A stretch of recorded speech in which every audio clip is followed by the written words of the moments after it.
आता एक मोठी बातमी समोर येते। केतन अग्रवाल हत्या प्रकरणात धक्कादायक माहिती उघड झाली आहे। आरोपींच्या 6 ते 7 महिन्यांच्या चॅटिंगची पडताळणी करण्यात आल्याची माहिती सूत्रांनी दिली।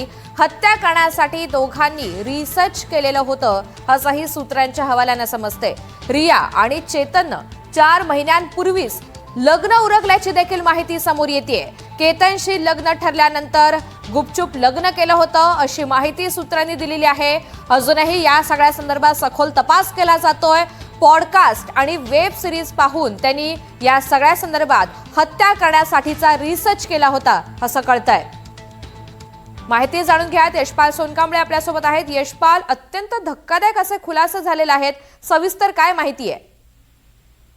ऋतुजा, पुणे ग्रामीण पोलिसांकडून ज्यावेळेस पोलीस कोठडी मागण्यात आली होती त्यावेळेस सियाचा जो मोबाईल होता दुसरा तो हस्तगत करण्यात आला होता आणि त्यातील चॅटिंग पूर्णपणे डिकोड करण्यात येत होतं। त्यामध्ये ही धक्कादायक माहिती समोर आलेली आहे। रिया आणि चेतनने 4 महिन्यापूर्वीच लग्न उरकल्याची माहिती आता विश्वसनीय सूत्रांनी दिली आहे।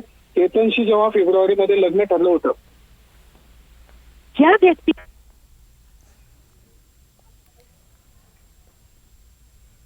तर काही तांत्रिक अडचणींमुळे आवाज पोहोचू शकत नाहीये। मात्र केतनशी लग्न ठरल्यानंतर गुपचूप लग्न केलेलं होतं असंही कळतंय। पॉडकास्ट आणि वेब सिरीजचा आधार घेऊन रिसर्च करण्यात आलेला होता हत्येसंदर्भातला अशी माहिती सूत्रांनी दिली आहे। सिया आणि चेतनच्या व्हॉट्सअप मेसेजद्वारे पोलिसांनी या सगळ्या संदर्भात मोठे दावे केलेले आहेत। केतन अग्रवाल हत्या प्रकरणातली ही महत्त्वाची आणि धक्कादायक माहिती आपण पाहतोय। आरोपींच्या 6 ते 7 महिन्यांच्या चॅटिंगची पडताळणी करण्यात आलेली आहे। हत्या करण्यासाठी दोघांनी अगदी सविस्तर सखोल असं रिसर्च केलेलं होतं आणि त्यासाठी त्यांनी विविध पॉडकास्ट, वेब सिरीज यांचा आधार घेतला अशी माहिती पोलिसांच्या तपासातून समोर आली आहे। सूत्रांनी ही माहिती दिली आहे। या व्यतिरिक्त एक धक्कादायक बाब म्हणजे रिया आणि चेतननं 4 महिन्यांपूर्वीच लग्न उरकलेलं होतं अशी माहिती सूत्रांनी दिली। पुन्हा एकदा यशपाल सोनकांबळे यांच्याकडे जाऊयात। यशपाल, ऋतुजा, अत्यंत धक्कादायक माहिती आता पुणे ग्रामीण पोलिसांच्या सूत्रांनी दिलेली आहे। सिया आणि चेतन या दोघांच्या चॅटिंग मधून हे धक्कादायक माहिती समोर आली आहे। यांनी फेब्रुवारीमध्ये ज्यावेळेस केतन अग्रवालची लग्न जुळलं होतं त्यानंतरच चेतन आणि सियाचं गुपचूप लग्न झाल्याची माहिती समोर येते। पॉडकास्ट आणि वेब सिरीज पाहून त्यांनी रिसर्च देखील केला होता आणि हत्या कशी करायची त्याची रिहर्सल देखील त्यांनी फातिमानगरच्या एका टेकडीवर केली होती।